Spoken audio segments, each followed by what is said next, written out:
अस्सलामुअलैकुम। पेशे खिदमत है काला जादू। Next episode. बाबा जी नाश्ता करोगे?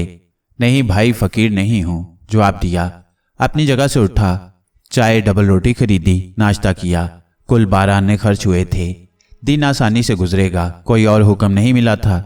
जब तक दूसरा हुक्म ना मिले यहीं रहना है। कोई काम नहीं सौंपा गया। रहनुमाई जरूर होगी, यकीन था। दिन गुजरा, कोई शाम के 5 बजे होंगे। आसपास लोग मौजूद थे, सब अपने अपने मशागिल में लगे हुए थे। अचानक अकब में एक साया सा महसूस हुआ। पलट भी नहीं पाया था कि जहन में धमाका सा हुआ। एक आवाज़ सुनाई दी। कुछ समझ में नहीं आया था कि दूसरा धमाका हुआ। कोई शय दूसरी बार जहन पर लगी थी। एकदम शोर मचा, कुछ लोग दौड़े। मैं बादल नखास्ता उठ खड़ा हुआ। तब मैंने उसे देखा। नौजवान आदमी था, हाथ में छुरी पकड़ी हुई। लकड़ी का बड़ा सा कंधा था, आंखों में खून उतरा हुआ था। उसने तीसरी बार उसके कंधे से मेरे सर का निशाना बनाया। इससे पहले भी शायद उसने 2 बार मुझ पर उस लकड़ी से भरपूर वार किया था, मगर अल्लाह को बचाना मकसूद था। दोनों वार खाली गए थे। तीसरा वार उन लोगों ने रोक लिया जो मेरी मदद को पहुंचे थे। एक आवाज़ उभरी, अबे पीछे से वार करता है बुज़दिल की औलाद। ये लकड़ी फेंक दे भूतनी वाले, नहीं तो कैंची लगाकर गुच्ची उतार देंगे। जिंदगी भर गर्दन सीधी नहीं कर सकेगा। अबे कमाले पहलवान की कैंची है, ऐरे गहरे की नहीं। आवाज़ भी पहचान ली थी, सूरत भी। कमालुद्दीन पहलवान खोरजे वाले थे। मुझे खाना खिला चुके थे, मगर ये नौजवान कौन है? मैंने कमालुद्दीन पहलवान के शिकंजे में फंसे नौजवान को देखा। उन्होंने उसकी दोनों बगलों में हाथ डालकर गर्दन पर हाथ जमा रखे थे और नौजवान बेबस हो गया था। मगर ये शक्ल, ये सूरत जानी पहचानी थी। इसे भी कहीं देखा था। कहाँ? अबे गुद्दा अभी तक नहीं गिराया, काम कर ही दें तेरा क्या? कमाले पहलवान ने कहा। फिर बराबर खड़े हुए शख्स से बोला, अमा चमन भाई, गुद्दा ले लो इसके हाथ से, वरना मेरे को गुस्सा आ रहा है। दूसरे आदमी ने नौजवान के हाथ से लकड़ी छीन ली और कमाले पहलवान ने नौजवान को झटका देकर छोड़ दिया। वो औंधे मुंह गिरा था और उसके बाद सीधा नहीं हुआ। जान होती नहीं ससुरों में और खून खराबा करने निकल पड़ते हैं। फिर कमाले पहलवान ने मुझे देखते हुए कहा, मियाँ साहिब तुमसे क्या दुश्मनी हो गई इसकी? तुम तो बड़े अल्लाह वाले हो। अल्लाह जाने, मैंने आहिस्ता से कहा। अमा देखियो चमन मियाँ, क्या हो गया इसे? मन का तो नहीं टूट गया कहीं? पहलवान ने कहा और लकड़ी छीनने वाले साहब आगे बढ़कर औंधे पड़े हुए नौजवान को सीधा करने लगे। मगर बिजली सी चमक गई। नौजवान सीधा होते ही उछला और उठकर बुरी तरह भागा। पकड़ियो, चमन मियाँ चीखे, मगर मैंने उनका रास्ता रोक लिया। जाने दीजिए। भाग गया, भाग जाने दीजिए। हाँ छोड़ो चमन मियाँ।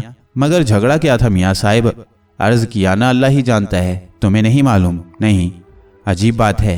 हालांकि लकड़ी उसने ऐसी ताक कर मारी थी कि अगर पड़ जाती कहीं तो कुतर गए थे। कसम अल्लाह की। कमाल है, लोग अल्लाह वालों को भी नहीं छोड़ते। जमा होने वाले मुंतशिर हो गए, मगर मेरा जहन बुरी तरह उलझ गया। वो रात याद आई जब मुझ पर खंजर से हमला हुआ था। क्या उस रात भी हमलावर यही नौजवान था? वो हमला भी जानलेवा था। अगर गंगाधर जी शोर ना मचाते तो सोते में दूसरा वार जरूर कारगर हो जाता। और उस वक्त भी उसने अपनी दानिश्त में कोई कसर नहीं छोड़ी थी। क्यों? आखिर क्यों? उसकी आंखों में नफरत थी, खून था, जैसे वो मुझे हर कीमत पर ख़त्म कर देना चाहता हो। और उसका चेहरा, वो चेहरा देखा देखा क्यों लग रहा था? कहाँ देखा था मैंने उसे? कुछ याद नहीं आया। होगा, क्या कहा जा सकता है। जहन उस तरफ से हटा लिया, खुद भी वहाँ से हट गया। रात हो गई। हमलावर भाग गया था, वो फिर कोशिश करेगा। जिंदगी हुई तो फिर अल्लाह बचाने के असबाब पैदा कर देगा। और अगर मौत इसी तरह किसी के हाथों लिखी है तो क्या बुरी है। अलबत्ता खा पी कर लेटा तो जहन मुतजाद ख्यालात में उलझा हुआ था। सुरैया दिल में कसकी। फिर उस नौजवान का चेहरा आंखों में अटक गया। अचानक कुछ मनाजिर उजागर हुए। ये कौन सी जगह है? गालिबन कालीकंड था। महावती का कालीकंड। महावती हाथ में खंजर लिए आगे बढ़ रही थी और काली के मुजस्मे के करीब कोई घुटनों में सर दिए बैठा था। फिर भोरिया चरण नजर आया। लंगड़ी पूर्णी, ससरी कचूंदी है नीरी। अरे छोरा, होश ठिकाने आए तेरे?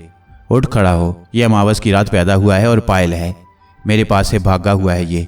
इसे तलाश करते हुए यहाँ आ गए। दिमाग को इतने जोर का झटका लगा कि पूरा बदन हिल गया। एकदम उठकर बैठ गया। दिल सीना तोड़कर बाहर निकलने के लिए बेताब था। पहचान लिया था मैंने उसे, अच्छी तरह पहचान लिया था। वही नौजवान था जिसे मैंने कालीकंड में महावती का कैदी देखा था और भोरिया चरण उसे वहां से ले गया था। कमंडल में मकड़ियां भरी हुई थीं, पीली पीली बेशुमार मकड़ियां। माथुर ने यही कहा था। वो भोरिया चरण ही था, वो यहाँ मौजूद है। सब कुछ समझ में आ गया, सब कुछ समझ में आ गया। मैंने उठकर पागलों की तरह दौड़ना शुरू कर दिया। रुख मज़ार की तरफ था। पैरों में किसी ताकतवर घोड़े जैसी कुव्वत आ गई और मैं कलांचे भर रहा था।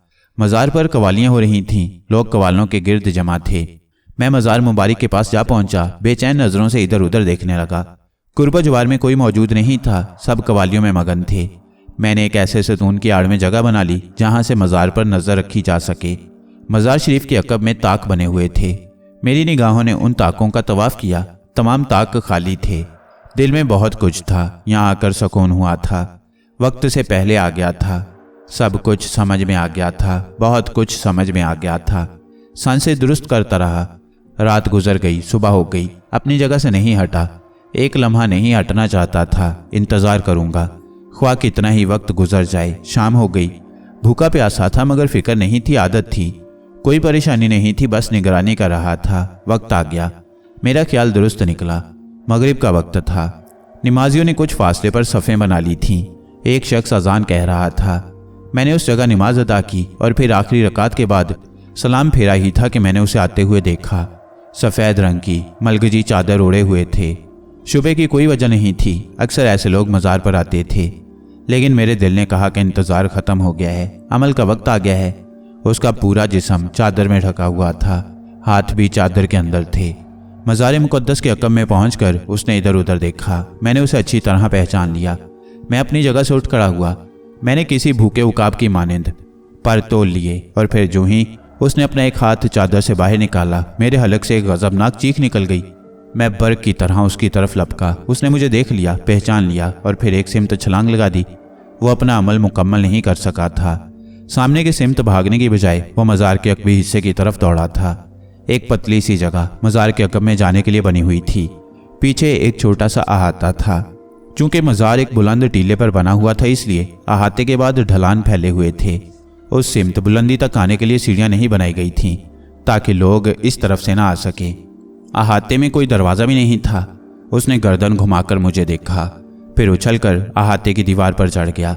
पलक झपकते वो दूसरी तरफ ढलान में कूद गया। मैं जिस जगह तक पहुंचा था वहीं से अहाते की दीवार पर चढ़ गया और वहां से मैंने उसे ढलान में लुढ़कते हुए देखा। बदहवासी के आलम में नीचे कूदते हुए वो अपना तवाज़ुन नहीं कायम रख सका था और बुरी तरह गिरा था। लेकिन मैंने उसकी तरह बदहवासी का मुजाहरा नहीं किया। मुनासिब जगह देखकर नीचे कूदा और तेजी से उसके अकब में उतरने लगा। दूसरे लोगों को इस भागदौड़ के बारे में कोई अंदाज़ा नहीं हुआ था, इसलिए कोई हमारी तरफ मुतवज्जा नहीं था। मैं कदम जमाकर नीचे उतरता रहा और उसके साथ साथ दामन में पहुंच गया। वो जिस तरह गिरा था उससे मुझे अंदाज़ा हो गया था कि बुरी तरह जख्मी हो जाएगा। ऐसा ही हुआ था। टीले के दामन में पहुंचकर वो साकित हो गया, मगर मैंने उस पर तवज्जो देने की बजाय उसके हाथों की तरफ देखा। उसके हाथ खाली थे और उससे कुछ फासले पर वही मनहूस गुड्डा पड़ा हुआ था। वही गुड्डा जो मेरी तबाही का बायस बना था। बोरिया चरण का वो नापाक पुतला जिसे वो मुकद्दस मज़ार पर पहुंचाना चाहता था।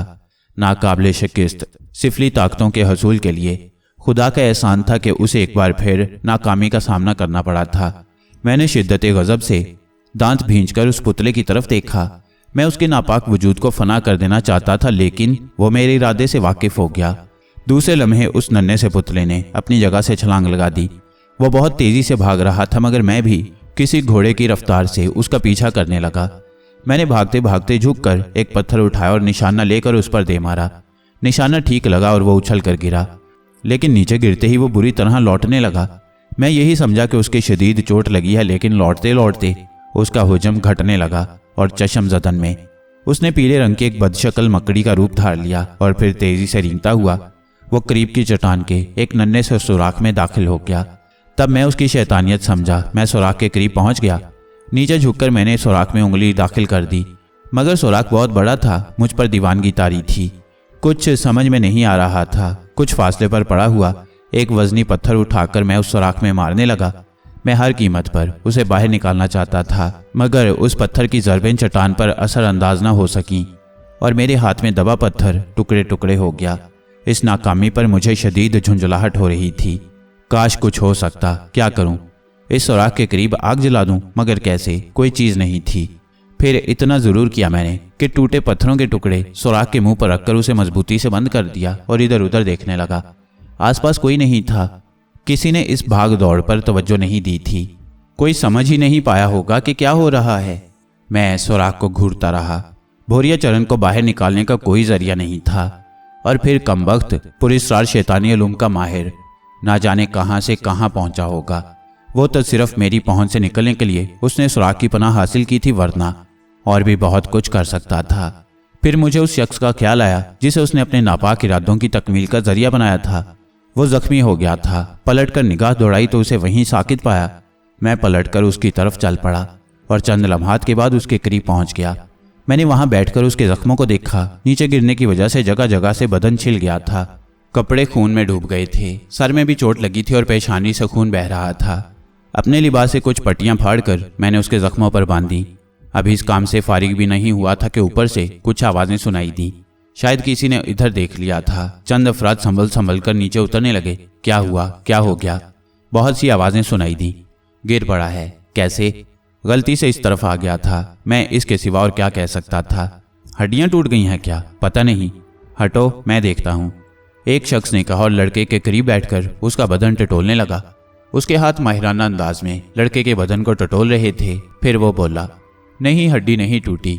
तुम्हारा कौन है ये? भाई है, मैंने जवाब दिया। इधर आ कैसे गया था? दिमागी तवाजुन खराब है, मैंने जवाब दिया। और बहुत से इंसानों की हमदर्दियां हासिल हो गईं, मैंने झूठ नहीं बोला था। वो मजहब के रिश्ते से मेरा भाई था और इसी मुश्किल का शिकार हुआ था जिससे मैं अरसा दराज से गुजर रहा था। इसके अलावा वो भोरिया चरण के तिलिस्म का शिकार था और उसका जहन उसके कब्जे में नहीं था। सब हमदर्दी का इजहार करने लगे। बेहोश नौजवान को उठाया गया और एक लंबा चक्कर काटकर वहां से दूर मजार शरीफ के सामने वाले हिस्से में ले आया गया। उसके तमाम जख्म देखकर उन पर पट्टियां कसी गईं। जिस शख्स ने उसकी हड्डियां देखी थी वह हड्डियों का इलाज करने वाला एक पहलवान था। उसने अपने तौर पर नौजवान की देखभाल की और दवाएं और पत्ते वगैरह उसके जख्मों पर कस दिए। इसी असना में वो होश में आ गया। मुझे देखकर उसके अंदाज में वहशत उभरी, लेकिन मैंने उसके सीने पर हाथ रखकर बड़ी नरमी और शफकत से कहा, आराम से लेटे रहो, तुम्हारे चोटें लगी हैं, शाबाश, कोई फिक्र मत करो, सब ठीक हो जाएगा। उसके बदन पर कपकपी तारी हो गई थी। मैंने लोगों से दरख्वास्त की कि वो मेरे भाई को तन्हा छोड़ दें। उनकी मेहरबानियों का शुक्रिया। एक एक करके लोग चले गए और मैं नौजवान का जायजा लेने लगा। उसकी जहनी कैफियत के बारे में अंदाजा लगा रहा था कि वो किस कैफियत में है। आया उस वक्त भी भोरिया चरण के सहर का शिकार है या आज़ाद है? उसका जिस्म मुसलसल कपकपा रहा था। सर्दी लग रही है, मैंने पूछा। वो आंखें फाड़ फाड़ कर मुझे देखने लगा। मुंह से कुछ ना बोला। कुछ खाओगे? मैंने सवाल किया। मार दो, तुम ही मार दो मुझे। खुदा के लिए मुझे इस अजियत से निजात दिला दो। खुदा के लिए मुझ पर रहम करो। मुझे मार दो, मुझे हलाक कर दो। तुम्हारा भला होगा, सवाब होगा तुम्हें। मुझे मार दो। वो कपकपाती आवाज में हौले हौले रो रहा था, हद से ज्यादा सहमे हुए इंसान की मानंद, जिसे किसी से हमदर्दी की तवक्को ना हो, जिसे कहीं से जिंदगी की उम्मीद ना हो। मैं मोहब्बत भरे अंदाज में उसके सर पर हाथ फेरने लगा। उसने नरम और शफीक लहजे में कहा, अगर तुम्हें याद है कि तुमने 2 बार मुझ पर कातिलाना हमला किया है, अगर तुम्हें याद है कि उस रात तुमने खंजर से हमला करके मुझे शदीद जख्मी कर दिया था, तो मैं तुम्हें बताता हूं कि उन दोनों हमलों के लिए मैंने खुलूसे दिल से तुम्हें मुआफ कर दिया है। मुझे तुमसे कोई शिकायत नहीं है और मैं तुमसे कोई बदला नहीं लूंगा। मुकम्मल इत्मीनान रखो। दूसरी बात यह कि किसी की जिंदगी लेने से कभी सवाब नहीं मिलेगा। क्या तुम मुसलमान हो?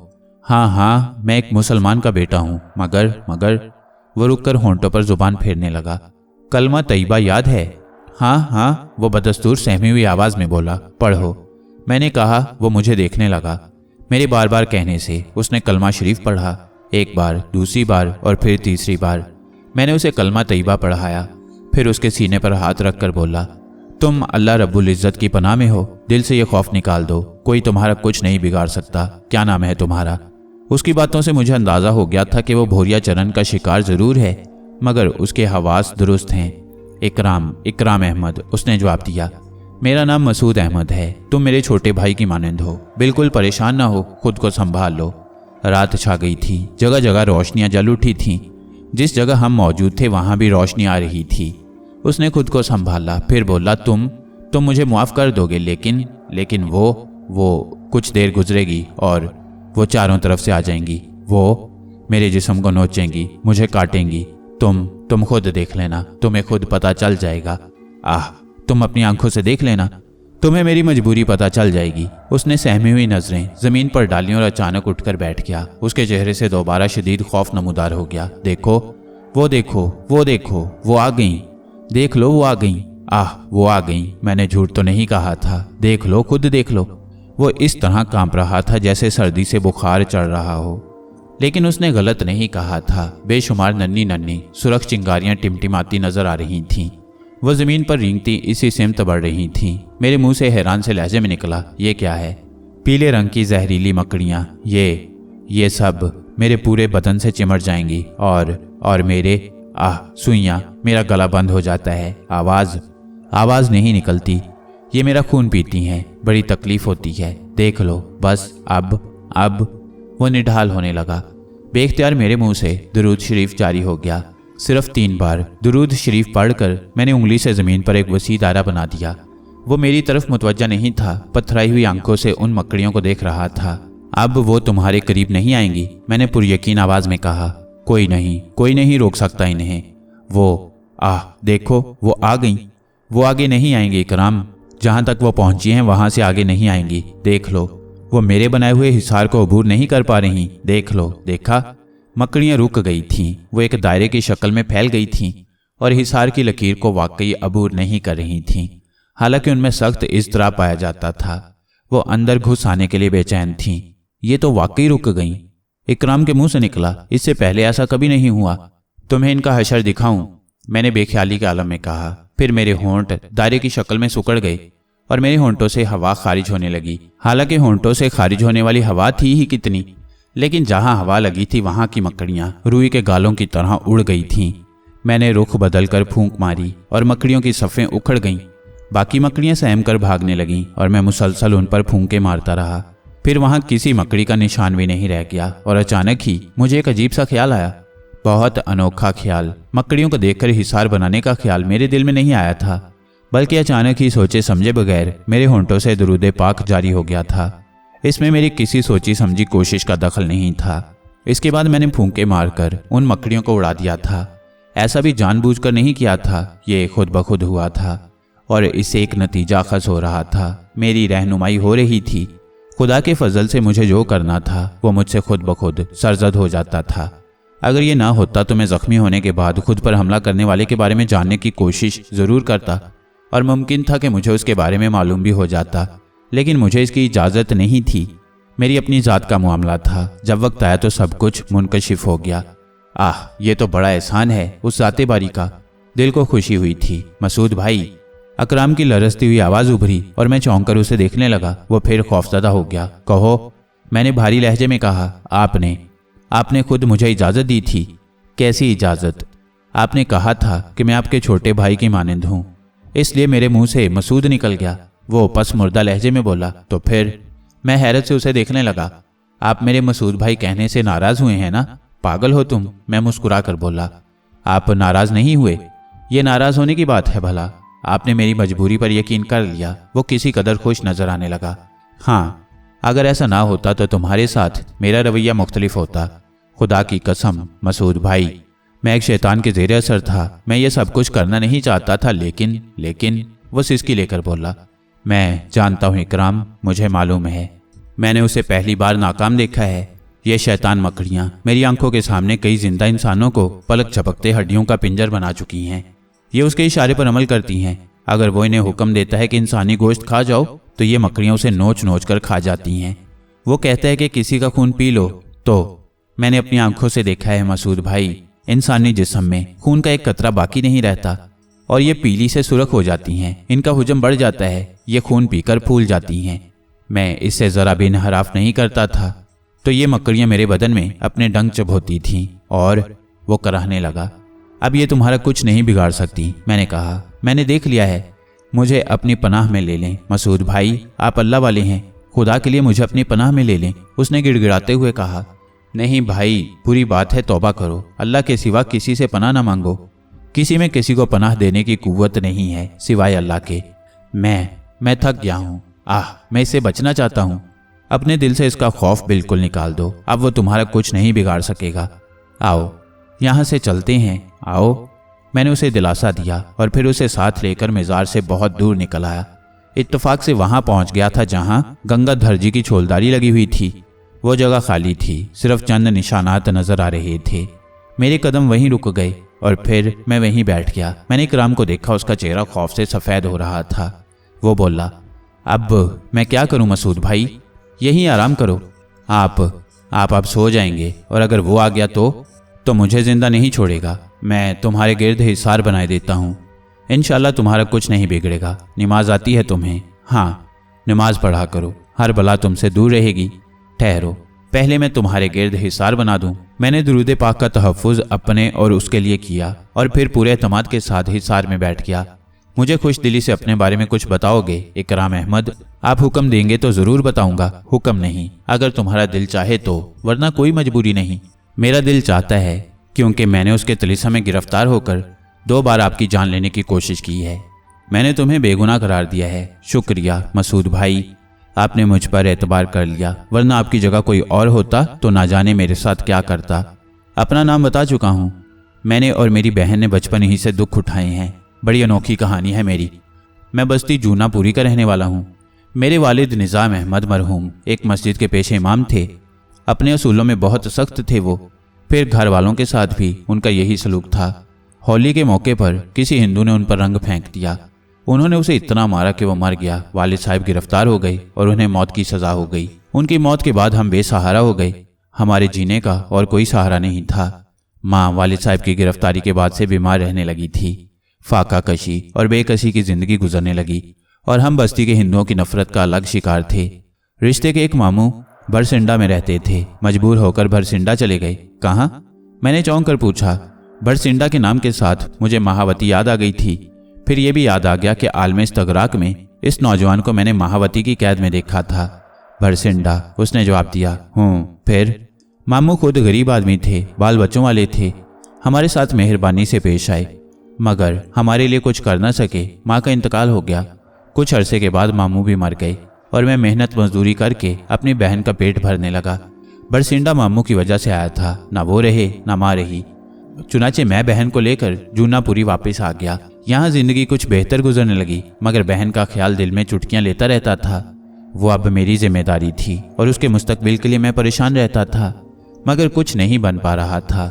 वक्त गुजरता रहा, मेरे हालात खराब तर होते गए। जहाँ नौकरी करता था वहाँ कुछ दोस्त बन गए थे। ये जुआ और सट्टा खेलते थे। उन्होंने मुझे भी सट्टा खेलने की लत लगा दी और मैं बाकायदा सट्टा खेलने लगा। कभी थोड़ा बहुत जीत भी जाता था, मगर इस तरह के बाद में सब बराबर हो जाता। दीवान लाल मेरा दोस्त था। वो सट्टे का नंबर मालूम करने के लिए जंतर मंतर करता रहता था। जोगियों, सन्यासियों और साधु संतों के फेर में पड़ा रहता था। एक दिन शमशान घाट पर एक साधु धोनी रमाए नजर आ गया। बड़ा बदशक्ल आदमी था। दीवान लाल वहां जाकर बैठ गया। साधु महाराज की आंखें बंद थीं और वो कोई मंत्र पढ़ रहे थे। थोड़े फासले पर एक नई जली हुई चिता मौजूद थी, जिसमें बहुत सी इंसानी हड्डियां नजर आ रही थीं। साधु महाराज कुछ देर तक मंत्र पढ़ते रहे। फिर उन्होंने बंद मुट्ठी खोली और चिता की तरफ हाथ उठा दिया। हमने देखा कि जला हुआ मुर्दा, जिसकी हड्डियां बिखरी हुई थीं, अपनी हड्डियां समेटकर उठने लगा और फिर चिता से निकलकर साधु महाराज के सामने पहुंच गया। दीवान लाल तो दहशत से चीख मारकर भाग गया, लेकिन मेरे असाब शाल हो गए थे। मैं वहां से भागने की कोशिश में कामयाब ना हो सका और वहीं बैठा थर थर कांपने लगा। लेकिन दीवान लाल की चीख पर साधु महाराज चौंक पड़े और उन्होंने भागते हुए दीवान लाल को देखा। फिर उनकी नजरें मुझ पर आकर टिक गईं। उनकी आंखों में शदीद गुस्से के आसार थे और वह बुरी तरह सुर्ख हो रही थीं। लेकिन रफ्ता रफ्ता मैंने महसूस किया कि उनकी आंखों का गुस्सा खत्म होता जा रहा है और उनके चेहरे पर हैरत के आसार बिखर गए हैं। फिर उनके होंठों पर मुस्कुराहट फैल गई और उन्होंने सीधा हाथ उठाकर सामने खड़े हुए मुअद्दब मुर्दे को इशारा किया और बोले, जा जा, भाग जा, भाग जा। और मुर्दा खामोशी से वापस जाकर अपनी चिता में लेट गया। साधु महाराज दिलचस्पी की निगाहों से मुझे देख रहे थे। फिर उन्होंने कहा, क्या बात है बालिका, कैसे आ बैठा मेरे पास? और कौन था वो कम दिला जो भाग गया? मेरे मुंह से खौफ के मारे आवाज नहीं निकल पा रही थी। बमुश्किल तमाम मैंने हाथ उठाए और उन्हें जोड़कर आजिजी से बोला, मुआफ़ी चाहता हूँ साधु महाराज, मुआफ़ी चाहता हूँ। वो कमबख्त दीवान लाल मुझे अपने साथ ले आया था, वरना मैं आपको परेशान न करता। नहीं नहीं, कोई बात नहीं, कोई बात नहीं। सट्टे का नंबर मालूम करने आया है ना? जी जी महाराज। दौलत कमाना चाहता है? दौलत कमाना चाहता है? साधु महाराज हंसते हुए बोले। मेरी हिम्मत बन गई। वो मुझसे मेहरबानी से पेश आ रहे थे। मैंने गर्दन झुकाकर कहा, बहुत गरीब आदमी हूँ महाराज, बड़ा गरीब आदमी हूँ। अगर आप मेहरबानी कर देंगे तो मेरी मुश्किल दूर हो सकती है। मुश्किल तो हमारी भी दूर हो सकती है बालिक। चल ठीक है, नाम क्या है तेरा? इकराम अहमद, मैंने जवाब दिया और साधु महाराज खिलखिलाकर हंस पड़े। बड़ी मकरू और खौफनाक हंसी थी उनकी। मुझे बेहद डर लगा, लेकिन मैंने खुद को संभाले रखा। हो सकता है दीवान लाल की तकदीर में दौलत ना हो और मेरा काम बन जाए। ऐसे लातादाद वाकयात सुने थे मैंने, और उस वक्त साधु महाराज की नरमी यही बता रही थी कि मेरा काम बनने वाला है। उनकी हंसी की वजह उस वक्त मेरी समझ में बिल्कुल नहीं आई। उन्होंने कहा, 7 और 9 खेल ले, जा 7 और 9 खेल ले, और ये ले पैसे 7 और 9 पर लगा दे। जा, चल भाग जा, याद रखना, हमें याद रखना। मैंने अपने दिल में बेपनाह खुशी महसूस की। साधु महाराज ने मुझे मुट्ठी भर के चांदी के रुपए दिए थे, जिन्हें मैंने बड़ी अकीदत से कबूल कर लिया था। इतने रुपए, सच्ची बात यह है कि साल से नहीं देखे थे मैंने। सट्टे का नंबर ना लगाता तो ये रुपए ही मेरे लिए बहुत दिन तक काम दे सकते थे, लेकिन वहां से पलटा। खुशी से कदम बोझल हो रहे थे। बनवारी लाल की दुकान पर आकर मैंने 7 और 9 के नंबर लगा दिए, सारे रुपए लगा दिए, और वो भी जो अपने पास मौजूद थे, इस ख्याल के तहत कि शायद मेरा काम बन ही जाए। और यही हुआ।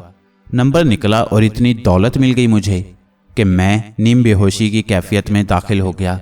घर में दाखिल हुआ, बहन के सामने दौलत के अंबार लगा दिए तो उस पर भी नीम गशी की सी कैफियत तारी हो गई।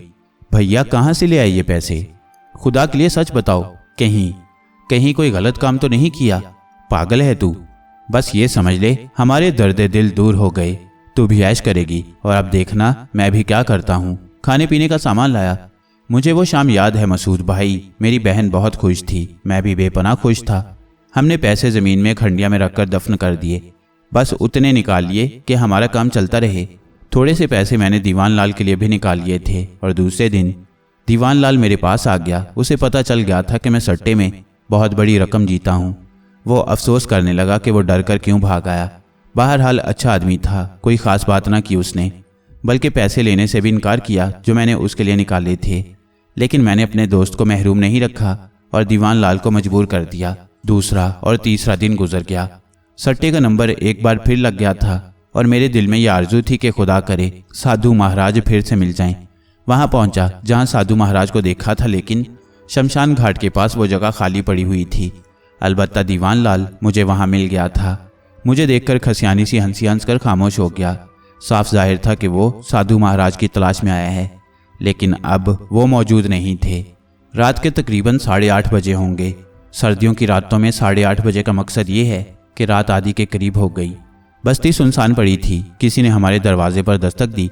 मैंने दरवाज़ा खोला और साधु महाराज को देखकर हैरत से मेरा मुंह खुले का खुला रह गया। वह मुस्कुरा दिए और बोले, अंदर आने को नहीं कहेगा बालिक? आप आइए आइए आइए साधु महाराज आइए। मुझे उम्मीद नहीं थी कि आप मेरे इस गरीब खाने पर भी तशरीफ़ ले आएंगे। साधु महाराज अंदर आ गए। दालान से गुजरकर उन्होंने कोठे के दरवाजे से कदम रखा और फिर उछलकर पीछे हट गए। यूं लगा कि जैसे उनके बदन को बिजली का झटका लगा हो। एक लम्हे के लिए उनके चेहरे पर नागवारी के आसार फैल गए। फिर वो आहिस्ता से बोले, आप बाहर आ, तुझसे बात करनी है। आप अंदर आ जाइए महाराज, आपका घर है, आ जाइए अंदर। मगर महाराज अंदर आने की बजाय घर के दरवाजे से बाहर निकल गए थे। मैं उनके साथ बाहर आ गया। काफ़ी दूर पहुंचकर वो एक पुलिया पर बैठ गए। फिर मुझे देखकर बोले, नंबर लगा था? हाँ महाराज, आपकी मेहरबानी से मेरे दिन फिर गए। हाँ, दिन फिर गए? तो इन्हें दिन फिरना कहता है? 4 पैसों में कहीं दिन फिरते हैं? महाराज ने कहा, हम बहुत गरीब लोग हैं महाराज, हमारे लिए तो ये पैसे बड़ा खजाना है। माता पिता मर चुके हैं तेरे? हाँ महाराज। और कौन है घर में? बस एक बहन है। हूँ, बहुत मोहब्बत करता होगा तू उससे? जी साधु जी, दुनिया में अब मेरा उसके अलावा और कोई नहीं है। आप अंदर आइए, बैठने की खुशी होगी। नहीं, वहाँ तेरी इबादत की किताब रखी है, धर्म किताब। तेरे पिता क्या करते थे? मस्जिद में पेशे इमाम थे।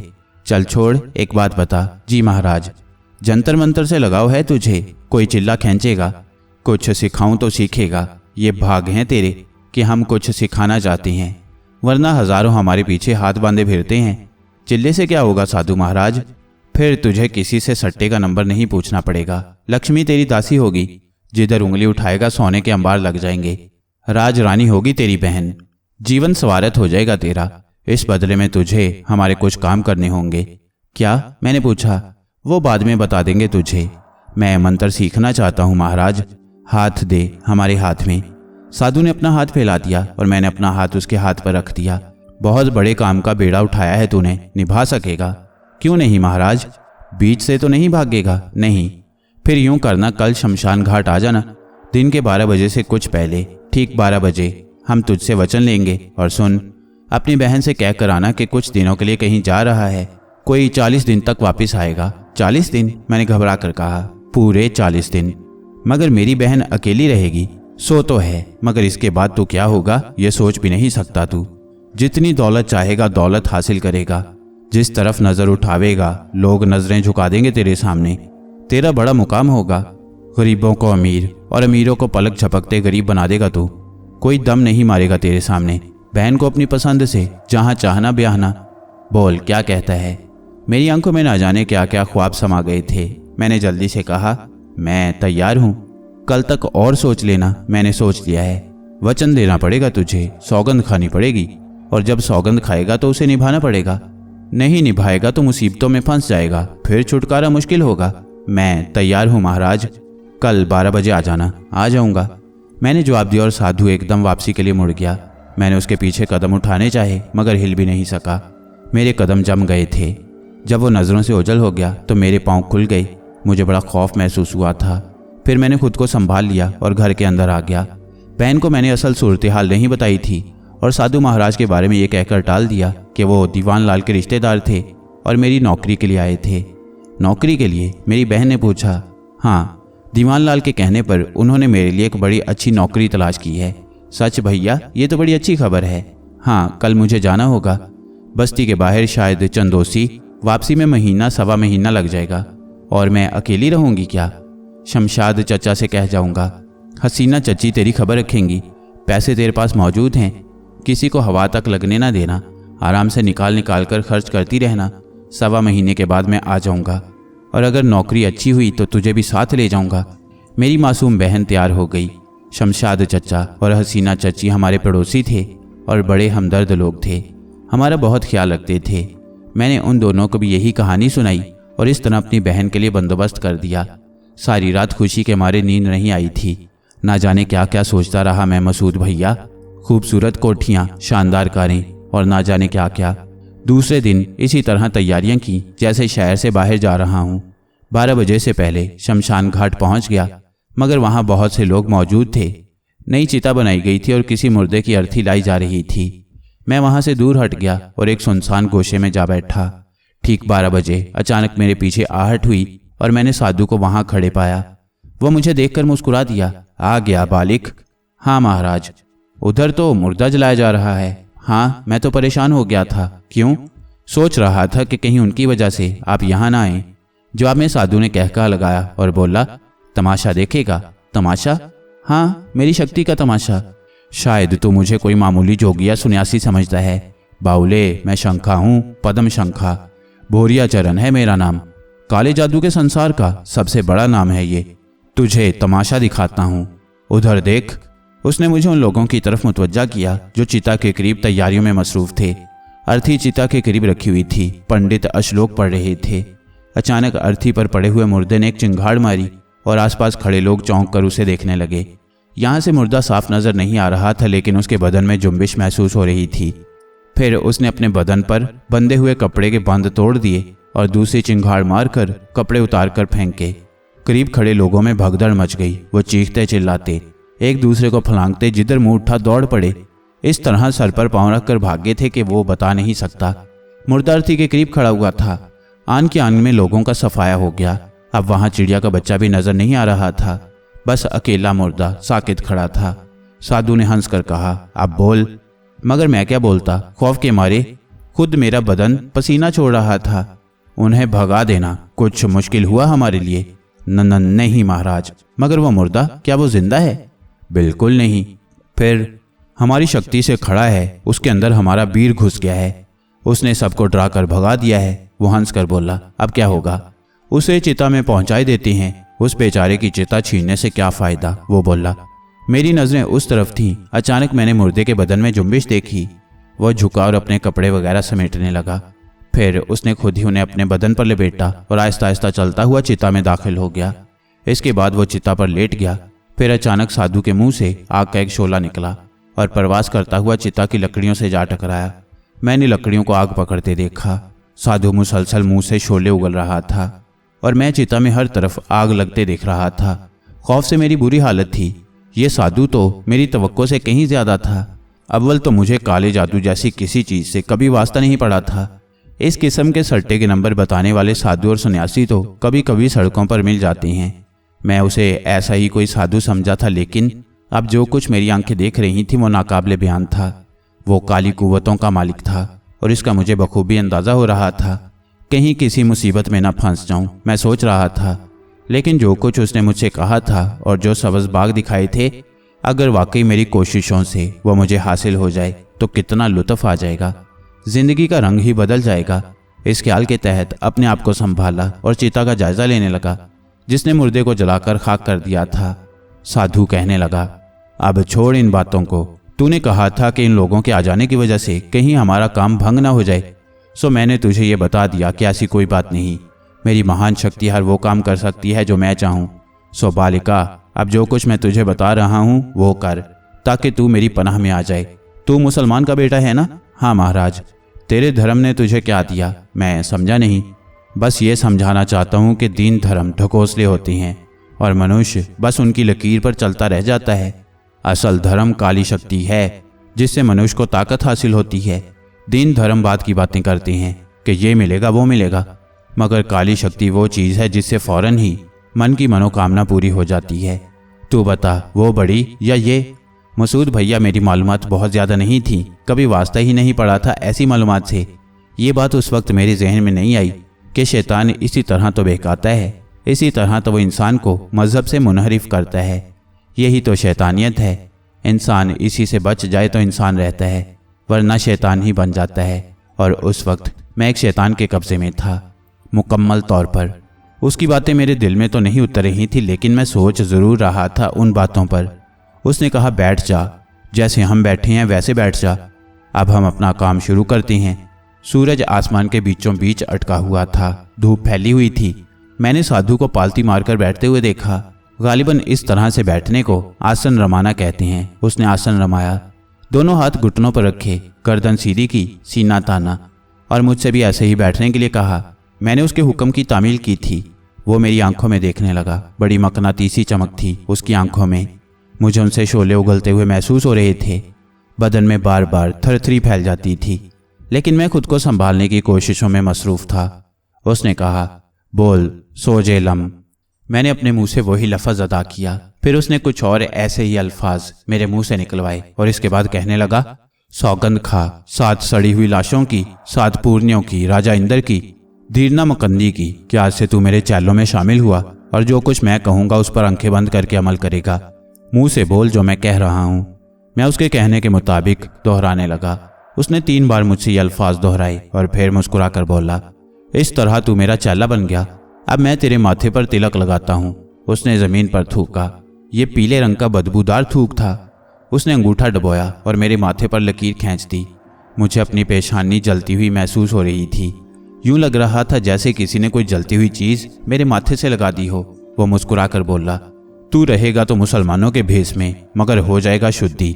ना हिंदू ना मुसलमान, काली शक्ति का पुजारी, काले इलम का खादिम। तू हमेशा वीर चित्रों की सेवा करेगा, उन्हीं के कर्मों पर चलेगा, समझा? लोग तुझे मुसलमान समझेंगे पर तू कुछ और ही होगा। मुसलमानों की तरह पूजा पाठ करेगा, नमाजें पढ़ेगा। देखने वाले समझेंगे कि तू मुसलमान है, मगर तू होगा काली शक्ति का सेवक। समझा बालिक? तू काली शक्ति का सेवक बन चुका है। अपने आप पर मान कर बहुत सी ताकतें तेरी मुट्ठी में आने वाली हैं।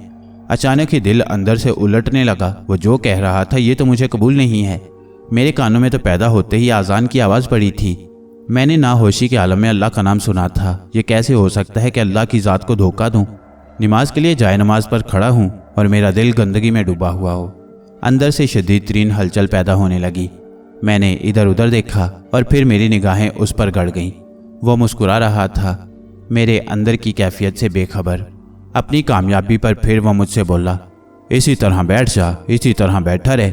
मगर महाराज, नहीं बालिक, उस समय तक अब तू कुछ नहीं बोलेगा जब तक मैं तुझे बोलने को ना कहूँ। वो अपनी जगह से उठकर एक सिमत चला गया। कुछ फासले पर पहुंचकर उसने अपने दोनों हाथ फिजा में बुलंद किए और उन्हें आहिस्ता आहिस्ता नीचे उतारने लगा। फिर मैंने देखा कि जमीन पर एक सफ़ेद रंग की गाय आ खड़ी हुई, साथ ही कुछ और भी चीज़ें थीं। पीतल की एक चमकदार गड़वी करीब रखी हुई थी। उसने गाय के सर पर हाथ फेरा और फिर उसे उसकी कमर तक फेरता चला गया। गाय ने पेशाब कर दिया था। उसने वो गड़वी नीचे रख दी और उसमें गलाजत भर ली। फिर वो मुस्कुराता हुआ गड़वी लेकर मेरे करीब पहुंच गया। ले, अमृत जल कुछ नहीं है इसके सामने, 1000 अमृत मिल जाएंगे तुझे, ले पी जा इसे। दूसरे लम्हे मेरे बदन में जैसे चिंगारियां भर गईं। अचानक ही मेरी पेशानी की लकीर जलने लगी। अचानक ही मेरे पूरे वजूद में गिड़गिड़ाहट पैदा हो गई। अचानक ही मेरी आंखों से शरारे उबलने लगे। अचानक ही मैं अपनी जगह से उठकर खड़ा हो गया। वह चौंक कर मुझे देखने लगा था। मैंने घुर्राते हुए कहा, क्या बक रहा है तू? ये गाय का पेशाब है, ये अमृत जल है, ये सारी शक्तियों से ज्यादा शक्तिमान है। इसे पीकर तू अमर हो जाएगा, समझा? यहीं से तो काली शक्ति की इब्तदा होती है। बाउले, इसका अपमान कर रहा है तू।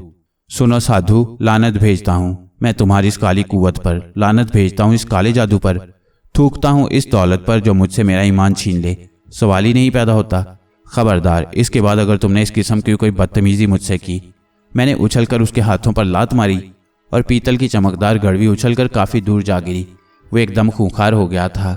मैंने अपनी पेशानी से उसका गलीज थूक भी साफ कर दिया और उछलकर पीछे हट गया। मैंने उससे कहा, नहीं साधु, दुनिया की हर चीज़ दे सकता हूँ अपने दीन के अलावा। मैं अपने मजहब से किसी भी तरह नहीं हट सकता। मैं अपने धर्म को कभी भी फरेब नहीं दे सकता। क्या है मेरे पास?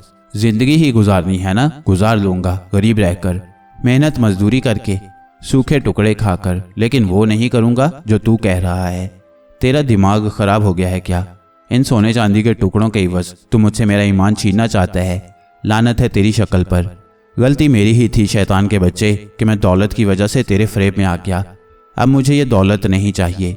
उसका चेहरा सुरख से सुरख होता जा रहा था और आंखें खून उगलने लगी थीं। उसने गुर्राए हुए लहजे में कहा, धत तेरे की, सारे के सारे ऐसे ही कमीने निकलते हो तुम, सारे के सारे ऐसे ही हो। एक वो था जिसने जीवन खत्म कर लिया अपना, आज तक कुत्तों की तरह सड़कों पर मारा मारा फिर रहा है। मगर धर्म शक्ति चाहिए, धर्म शक्ति। काली शक्ति छोड़कर धर्म शक्ति चाहिए। ठीक है रे, ठीक है, देखूंगा तुम लोग कब तक मुझे शिकस्त देते रहते हो। अरे तुम हो ही कमीने, किसी का एहसान नहीं मानते। मैंने तुझे सूखे टुकड़ों के संसार से निकालकर ऐशो इशरत की दुनिया में लाना चाहा, मगर अब ऐसे नहीं। उस वक्त मुझे कुछ मालूम नहीं था मसूद भैया कि वो ये बकवास किसके बारे में कर रहा है। बाद में पता चला कि जिसका वो तज़किरा कर रहा है वो तुम हो। ये कैसे पता चला? मैंने पूछा। हालात से। हालात क्या थे? थोड़ी सी कहानी और रह गई है, उससे पता चल जाएगा। हाँ ठीक है। इकराम चंद लम्हात खामोश रहा, फिर बोला। वो गरजता बरसता रहा, फिर अचानक खामोश हो गया, कुछ सोचने लगा, फिर एकदम हंस पड़ा। वाह रे वाह, वाह रे वाह, तूने तो एक नया रास्ता दिखा दिया मुझे। पहले तो मैंने सोचा था कि तुझे एक नया रूप दूं, ऊपर से मुसलमान, अंदर से कुछ और। फिर जब तू उस पापी के सामने आए तो वह आसानी से तुझसे धोखा खा जाए, तेरे हाथों मारूं उसे। मगर ना सही, तू मुसलमान रह, पक्का मुसलमान। बस मेरा काम करना होगा तुझे। मैं अब तुझे समझ चुका हूँ शैतान, कोई काम नहीं करूंगा मैं तेरा, यहाँ रुकूंगा भी नहीं। करेगा करेगा, करना पड़ेगा तुझे, ना रुक, भाग जा। ठीक है भाग जा। वह खुद एक तरफ चल पड़ा, मैंने भी बस्ती की तरफ रुख किया। खुद पर लानत मुलामत कर रहा था। लालच ने अंधा कर दिया था, ईमान खोने जा रहा था। तू है ऐसी दौलत पर। बस्ती में दाखिल हो गया, अपने घर की तरफ चल पड़े, लेकिन ना जाने क्यों सर चकरा रहा था। सब कुछ अजनबी अजनबी लग रहा था और ये जगह, मेरा घर ही यहाँ मौजूद नहीं था। सब कुछ बदला बदला लग रहा था। ना जाने मेरा घर कहाँ गया। पागलों की तरह अपना घर ढूंढने लगा। फिर एक आदमी को रोककर पूछा, भाई साहब ये कौन सा मोहल्ला है? गाछी टोला। यहाँ मेरा घर था। कहाँ? वो सामने यही जगह है, बराबर में चचा शमशाद रहते थे। कितने साल पहले की बात है? साल नहीं, कल, अभी थोड़ी देर पहले। इस घर में रहते हैं पंडित सदा शंकर, बराबर में लाला अमरनाथ बजाज। कोई 20 साल से तो हम देख रहे हैं, कहीं और होगा तुम्हारा घर। वो शख्स मुझे पागल समझकर आगे बढ़ गया। आह, मेरा घर खो गया था, मेरे दोस्त खो गए थे। पूरे जौनापुरी में कोई जानने वाला नहीं था। दीवानलाल के घर गया, वो भी ना मिला। उसके घर में भी कोई और रहता था। खून के आंसू रोया मसूद भैया, जौनापुरी में पैदा हुआ था, वहीं पला बड़ा था, मगर कोई जानने वाला नहीं था वहाँ। बहन भी खो गई थी मेरी, सब कुछ गुम हो गया था। महीना गुजर गया पूरा, हुलिया बदल गया। एक दिन उस जालिम साधु का ख्याल आया, शमशान घाट चल पड़ा। वो वहाँ मौजूद था, मुझे देखकर मुस्कुराया। आ गए मुक्ति मियाँ, मेरा घर कहाँ गया? मैंने पूछा। हमें क्या मालूम, तुझे मालूम है, तुझे सब कुछ मालूम है जलील। ओ, अभी तक बिगड़े हुए हो। हम तो समझे थे कि दिमाग ठिकाने आ गया, हमसे समझौता करने आए हो। तूने अपने मकरू इलम से मेरा घर गुम कर दिया है। मुझे बता मेरा घर कहाँ है? चलो ठीक है, हमने ऐसा कर दिया है, क्या कर लोगे तुम हमारा? मैं तुझे जान से मार दूंगा, मैंने गैस के आलम में कहा और वो हंसने लगा। फिर बोला, ठीक है, पहले तुम हमें जान से मार दो, फिर तुमसे बात करेंगे। मेरी बहन का पता तो बता दे जालिम, कुछ तो बता दे मुझे। सब कुछ बता देंगे, जो कहोगे करेंगे तुम्हारे लिए, मगर अभी नहीं, उस वक्त जब तुम हमारा काम कर दोगे। क्या काम है तेरा? ऐसे नहीं बताएंगे जब तक तुम मन से तैयार ना हो जाओ। और अब तो तुम्हें समझना पड़ेगा, सब कुछ किए बिना सब कुछ हासिल कर लेना चाहते हो। वो कमीना भी ऐसे ही था, घोड़े दौड़ाने, रेस जीतने, सट्टा जीतने, हड़ लगे ना फटकड़ी, रंग चौखा है। सुन रे, तुझे ऐसे सारे काम करने पड़ेंगे जो तेरे धर्म के खिलाफ हों। छोड़ूंगा नहीं, क्या समझता है तू मुझे? भोरिया चरण है मेरा नाम, शंखा हूं मैं। तुझे सब कुछ करना पड़ेगा हमारे लिए, वरना इस बार वो करेंगे हम जो पहले ना किया था। वो भी तेरी तरह था, बिल्कुल तेरी तरह। हमने कहा पीर फागन द्वारे पहुंचा दे, पर धर्म महानता उभर आई, कुत्ता बना दिया ससरे को हमने भी। यही हशर तेरा होगा। और मसूद भैया, उसने उस वक्त मुझे तुम्हारे बारे में तफसील बताई। फिर बोला, पहले हमने सोचा था कि तुझे मुसलमान बनाए रखें और काली शक्ति से मारें, फिर तू मुसलमान बनकर उसे मारे, लोहे को लोहा काटे, मगर तूने एक नया रास्ता दिखा दिया हमें। जो काम वो ना कर सका वो तू कर सकता है, क्योंकि तू अमावस की रात को पैरों की तरफ से पैदा हुआ है। देख भोरिया चरण, मेरा पीछा छोड़ दे। कोई भी मुसलमान अगर उसके दिल में खुदा का खौफ है तो ये गलीज काम नहीं करेगा। काला जादू कुफर है, हम उसे नफरत की नज़र से देखते हैं। किसी और से करा ले, मैं ये सब कुछ नहीं करूँगा। अरे चल पाजी, तू हमारा काम नहीं करेगा तो हमें क्या ज़रूरत पड़ी है तेरे काम आने की? जा दफ़ा हो यहाँ से। मुझे मेरा घर बता दे भोरिया चरण, वरना मैं तुझे मार डालूंगा, पत्थर मार मार कर हलाक कर दूंगा तुझे। मैंने जिच होकर रोते हुए कहा और एक बड़ा सा पत्थर उठाकर उस पर खींच मारा, मगर पत्थर उसके बदन से गुजरकर दूर जा गिरा। फिर जितने पत्थर आसपास पड़े थे मैं उठा उठाकर उस पर मारने लगा, मगर सारे पत्थर उसमें से गुजर गए और वो हंसता रहा। अब हमारा खेल देख, वो बोला। ये है तेरा घर, है ना? उसने कहा और मंजर बदल गया। मैंने अपना घर देखा, अपनी बहन को देखा, वो घर के सहन में बैठी हुई थी। और ये रहे हम, उसने कहा। मैंने भोरिया चरण को देखा जो अचानक मेरी बहन के सामने पहुंचा था और वो उसे देखकर दहशत से खड़ी हो गई थी। फिर मैंने भोरिया चरण को, मसूद भैया, मैंने देखा कि उसने मेरी बहन को दबोचकर उसका गला खोला और उसकी ज़ुबान छुरी से काट दी। उसने मुज़ाहमत की तो उसने छुरी उसके हाथों पर मारी और उसके हाथों की उंगलियां कट गईं। मेरी बहन के मुंह से इकराम फूट फूट कर रोने लगा और अचानक मेरे जहन में छनाका सा हुआ। कटी हुई उंगलियां, कटी हुई ज़ुबान। मैं एक ऐसी शख्सियत का शनासा था। सिर्फ शनासा ही नहीं था, बल्कि ज़िंदगी से नफ़रत करने के बावजूद, कायनात की हर खुशी से दूर होने के बावजूद, वो मेरे दिल की गहराइयों में उतर गई। वो हर सांस के साथ मेरे दिल में कसकती थी। माँ बाप बहन भाई से जुदाई ही मेरे लिए क्या कम थी कि वो मेरी ज़िंदगी में एक और दुख बन गई थी। मुझे मुतनब्बा किया गया था, मुझे उसकी तरफ बढ़ने से रोका गया था, मुझे एहसास दिलाया गया था कि खुद को संभाल लूँ, और मैंने सीने पर पत्थर रखा था। लेकिन मुश्किल लग रहा था, बड़ा मुश्किल लग रहा था। इकराम के मुंह से ये सुनकर जब्त के बंधन टूट गए। इकराम ने बमुश्किल खुद को संभाला और बोला। यह सब कुछ देखकर मेरा दिल टुकड़े टुकड़े हो गया। मुझे अंदाज़ा हो गया था कि मैं उसका कुछ नहीं बिगाड़ सकता। वो बहुत बड़ा जादूगर है। मैंने आंखें बंद कर लीं और वो मकरू आवाज़ में हंस पड़ा। निराश हो गए थे हम, मगर तुमने हमारे मन में नई जोत जगा दी है। करम भंडार से एक मौका मिल गया है खंडोला बनने का। एक पायल ये काम कर सकता है। भोरिया चरण, मैंने लरजती आवाज़ में कहा। बोल बोल, क्या कहता है? जौनापुरी से मेरा घर कहाँ गया? घर कहाँ जा सकता है बाउले? बस तुझे नहीं मिलेगा, चाहे जीवन भर कोशिश करता रहे। और वो जो मैंने देखा कैसा लगा? वो हंसकर बोला। क्या वो सच था? क्या सच है क्या झूठ, ऐसे तो नहीं पता लगता। बालिक है, सच है भी और नहीं भी। अगर है तो नहीं बदल सकता है, और अगर नहीं है तो है में ढल सकता है।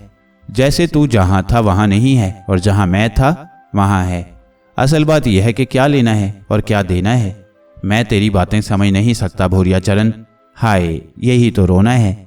भाग फूटे तो किस नस्ल के हाथों में, मगर कोई क्या करे। काली शक्ति अपना धर्म खोने से नहीं मिल जाती। खंडोला बनने के लिए किसी महान धर्मी के द्वार भ्रष्ट करने पड़ते हैं, उसी का धर्म छीनना पड़ता है। खुद ये काम कर सकते तो 1000 बार कर लेते। पापियों, ये काम तुम्हारा है। अरे संसार में हजारों ऐसे हैं जो टके टके के लिए धर्म बेचते फिरते हैं, मगर मुझे मिले तो ससरे सब एक जैसे। मैं अब भी कुछ नहीं समझा भोरिया चरण। अपने चारों तरफ देख। क्या है? मैं हैरत से बोला। अरे देख तो, खोपड़ी मत घुमा हमारी। वो चिल्लाकर बोला और मैंने इधर उधर नजरें दौड़ाई। ना वो शमशान घाट था और ना वो जगह जहां मैं उसके साथ खड़ा था। ये कोई और ही जगह थी। चारों तरफ टुंड मुंड दरख्त थे, भूरी भूरी चट्टानें नजर आ रही थीं। मेरा सर चकरा गया, मुझसे खड़ा ना रहा गया और मैं बैठ गया। भोरिया चरण फिर हंसने लगा। उसने कहा, अब यकीन आ गया होगा तुझे। जो है वो नहीं में बदल सकता है और जो नहीं है वो हो सकता है। तू ना मान हमारी और नतीजा देखता रह। मेरी जान बख्श दे भोरिया चरण। बड़ी आसान बात है। क्या? हमारा एक काम कर दे सच्चे मन से, जो चाहे मांग ले हमसे। राजखनौती की सौगंध खाकर वचन देते हैं, जो मांगेगा सो देंगे। मैं गाय का पेशाब नहीं पीऊंगा। कौन पापी कहता है? मैं नमाज पढ़कर किसी को धोखा नहीं दूंगा। सच्चे मन से अपने धर्म के मुताबिक इबादत कर, हम तुझे नहीं रोकेंगे। फिर क्या काम करना होगा मुझे? अपने धर्म की सौगंध खाकर कह कि इन दोनों कामों के अलावा हम जो कहेंगे कर देगा। बोल, खाएगा सौगंध? मैं कोई कसम नहीं खा सकता। तू जादूगर है। मुझसे कोई ऐसा ही काम कराएगा जो ईमान के खिलाफ होगा। मैंने कहा और भोरिया चरण गुस्से से सुरख हो गया। कुछ देर मुझे घूरता रहा, फिर बोला, चल आगे बढ़, बाद में बातें होंगी। मसूद भैया बुरी तरह फंस गया था उसके जाल में।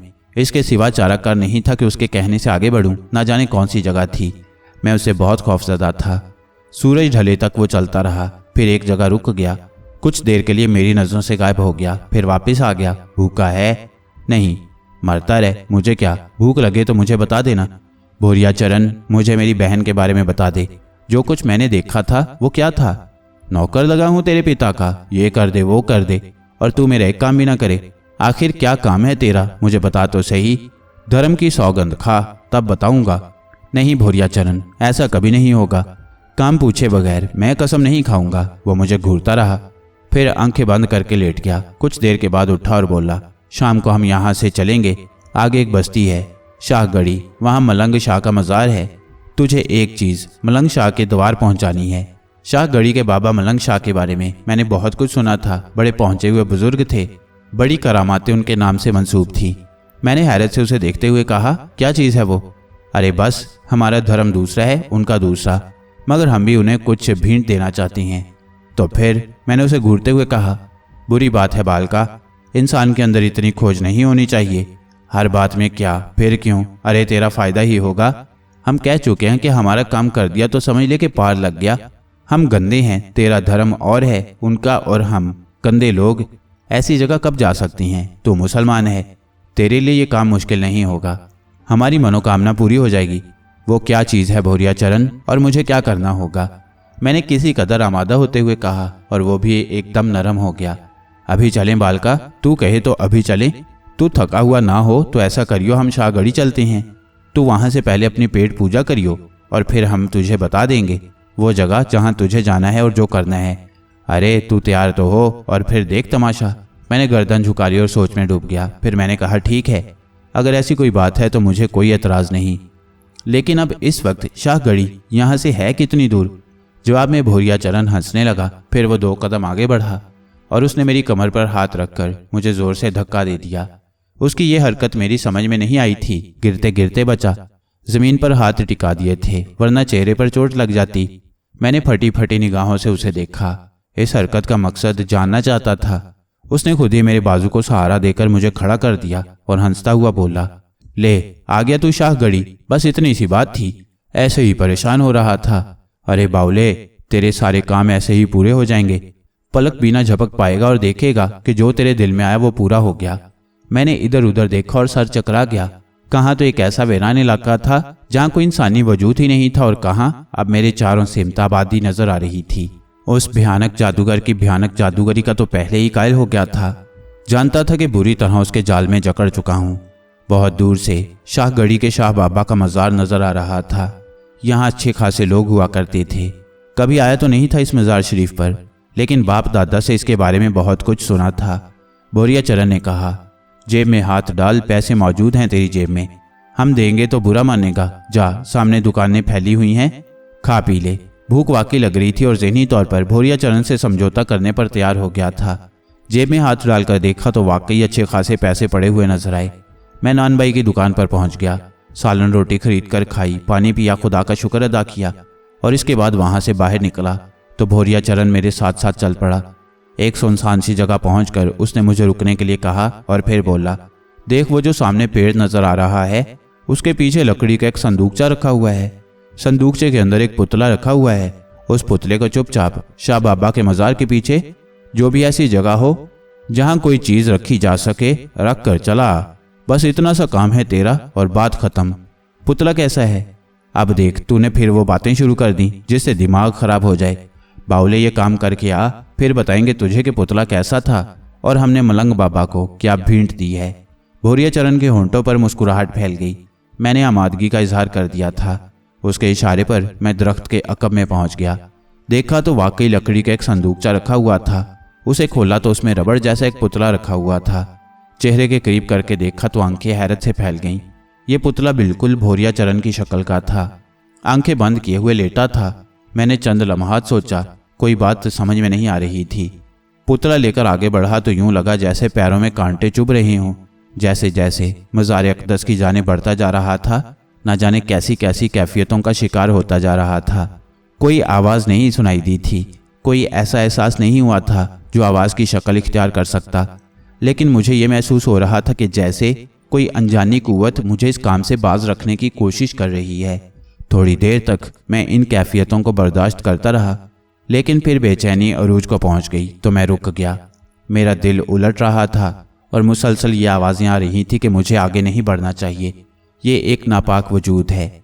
मिज़ारों पर तो फूल चढ़ाए जाते हैं, चादरें चढ़ाई जाती हैं, अकीदत के आंसू निछावर किए जाते हैं। ये बुत परस्ती है। किसी इंसानी पुतले को मुझे मज़ार शरीफ तक नहीं पहुंचाना चाहिए। ये गुनाह अजीम है। मैंने रुककर संदूकची खोली और अजीब सी नज़रों से पुतले को देखने लगा। तब वो उठकर बैठ गया। संदूकची में पुतला उठकर बैठ गया था और अपनी नन्ही नन्ही आंखें पिटपिटाते हुए मुझे देख रहा था। फिर उसकी गुर्राई हुई, बारीक सी आवाज़ सुनाई दी, कुत्ते के पिल्ले, जो मैं कह रहा हूँ वो कर। यहाँ तक आ गया है तू, अब बेकार बातों में ना फंस। अबे आगे बढ़ पापी, क्यों बेकामों में आ रहा है? वह बोल रहा था और मेरा दिल खौफ और दहशत से कांप रहा था। इसका मतलब है कि बोरिया चरण खुद इस पुतले की शक्ल में मौजूद है। जब मैं दरख्त के पीछे पहुंचा था और वहां से बाहर निकला तो वो मौजूद नहीं था। यकीनी तौर पर वो इस संदूकची में ये शक्ल इख्तियार कर गया था। मेरे दिल ने आखिरी फैसला कर लिया और मैंने संदूकची को पूरी कुव्वत से दूर फेंक दिया। दिल ही दिल में मैंने फैसला कर लिया कि यह गलीज़ काम मैं नहीं करूँगा। किसी मज़ार मुक़द्दस की बेहुरमती किसी मुसलमान के हाथों मुमकिन नहीं है और मैं अल्लाह के फजलो करम से मुसलमान हूँ। मेरे इस अमल का कोई रद्दअमल तो नहीं हुआ। संदूकची दूर पड़ी थी और कुछ नज़र नहीं आ रहा था कि बोरिया चरण का क्या हुआ। मैं वहाँ से तेज़ी से भागा और भागता रहा, ना जाने कहाँ कहाँ, ना जाने कब तक। सुबह हो गई, फिर दोपहर। तब एक आबादी नज़र आई और मैं उसकी तरफ बढ़ गया। आबादी में दाखिल हो गया। यहाँ पहुँचकर मुझे मालूम हुआ कि यह भटिंडा है। घनी आबादी थी मगर मेरा कोई शनासा नहीं था। मैं किसी ऐसे शख्स की तलाश में था जो मेरी मदद कर सके, मगर बदकिस्मती ने मेरा दामन नहीं छोड़ा था। एक बूढ़ा सा आदमी नजर आया और मैंने उसे आवाज़ दी। वो रुक गया था। भाई साहब, मेरी मदद करें, मैं एक मजबूर मुसाफिर हूँ भाई साहब। उस शख्स ने नागवारी से मुझे देखा और फिर चौंक सा पड़ा। वो मुझे घूर घूर कर देखने लगा था। अचानक वो नरम लहजे में बोला, क्या बात है, क्या परेशानी है तुझे? मुझे कोई ठिकाना चाहिए, कुछ पैसे चाहिए, मैं अपने घर जाना चाहता हूँ। कहाँ है तेरा घर? मैंने उसे अपने बारे में मुख्तसर अल्फाज में बताया, लेकिन बोरिया चरण के बारे में कुछ नहीं बताया। वो हमदर्दी से सुनता रहा और फिर नरम लहजे में बोला, आ मेरे साथ। मैं उसके साथ चल पड़ा, लेकिन आबादी में जाने की बजाय वो आबादी के बाहर जाने वाले रास्ते पर चल पड़ा था। मैं किसी कदर घबरा गया। सुनिए बाबा जी, क्या है? कहाँ जा रहे हैं आप? महावती का नाम सुना है कभी तूने? नहीं। रानी महावती का नाम नहीं सुना? अफसोस नहीं, बहुत बड़ी सरकार है, उनके पास ले जा रहा हूँ। तेरे सारे दर्द दिल दूर हो जाएंगे।